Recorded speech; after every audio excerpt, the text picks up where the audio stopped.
ফসল নিতে যতই কষ্ট হোক না কেন, যখন উঠান ভরে ফসল আসে তখন মনটা আপনা আপনি ভালো হয়ে যায়। আজ আমাদের বাড়িতে চৈতালি ফসল সরিষা এসেছে, উঠান ভরে গেছে সোনালী দানায়। মনে হচ্ছে আল্লাহর কি সুন্দর নিয়ামত। এই দানাগুলোর মাঝেই তো আমাদের সারা বছরের রান্নার স্বাদ লুকানো। আমি আর আমার মেয়ে আর আমার শ্বশুর তিনজন মিলে বসেছি সরিষা গুছাতে। সংসারের কাজ তো শেষ হয় না, তার মাঝে আবার এই ফসলের কাজ। তবুও কেমন যেন মন ভরে যায় ফসল দেখলে। আমার মেয়ে দুষ্টুমি করে বলছে, আম্মু এত কাজ করলে তুমি ক্লান্ত হও না? আমি হেসে বললাম, মা, সংসারের কাজ করলে ক্লান্তি থাকে না। আমার শ্বশুরের মাজা ব্যথা, তারপরও আমার কষ্ট হবে দেখে আমার আমার সাথে সাথে সরিষাগুলো গুছিয়ে দিচ্ছে। আমি বলছিলাম যে, আব্বা আপনি বসেন, আমরাই পারবো। কিন্তু না, সে শুনবে না, সে আমাদের সাথে গুছিয়ে দিল।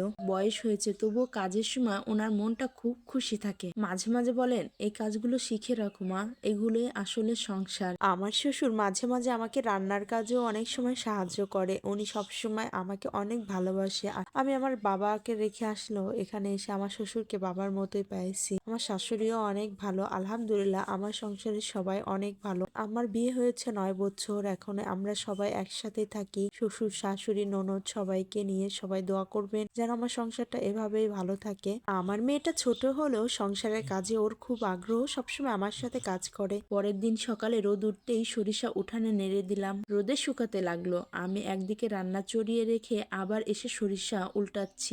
এই তো সংসার, এক হাতে হাঁড়ি আর এক হাতে ফসল। তারপর লাঠি দিয়ে পিটিয়ে সরিষা বের করলাম, ঠক ঠক শব্দে উঠান ভরে গেল। ফসলগুলো নেওয়া এত সহজ না, আসলে অনেক শারীরিক পরিশ্রম হয়। তারপরও যখন ফসল ঘরে তোলা হয় অনেক ভালোই লাগে। আসলে কৃষকের সবচেয়ে মুখে হাসি ফুটে যখন ফসল ঘরে তোলে। সরিষাগুলো বেশি পাকে নাই, তারপর ওই কাঁচা কাঁচা সরিষাগুলো আমার দেবর তুলে নিয়ে আসছে। ও আসলে বুঝতে পারে নাই যে আরেকটু পাকলে ভালো হতো, তাই রোদে অতটা পুড়তেছে না, অনেক কষ্ট হইতেছে। যদি সরিষাটা পাকা হতো তাহলে অনেক ভালো হতো। আমি মাঝে মাঝে বাড়ি দিচ্ছি, আবার একটু সুরে নিচ্ছি, কারণ সরিষায় গড়িয়ে গড়িয়ে দূরে চলে যায়।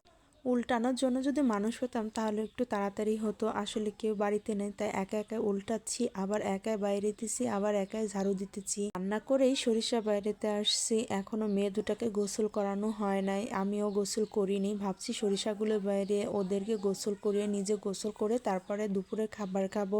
সংসারে কাজের চাপে আসলে মেয়ে দুটাকে ওইভাবে যত্ন নিতে পারি না। তারপর আলহামদুলিল্লাহ অনেক ভালো আছি, আল্লাহর কাছে হাজার শুকরিয়া। মাঝে মাঝে মেয়ে দুটার জন্য খুব আফসোস হয়, আসলে ওদের যদি একটু বেশি করে সময় দিতে পারতাম।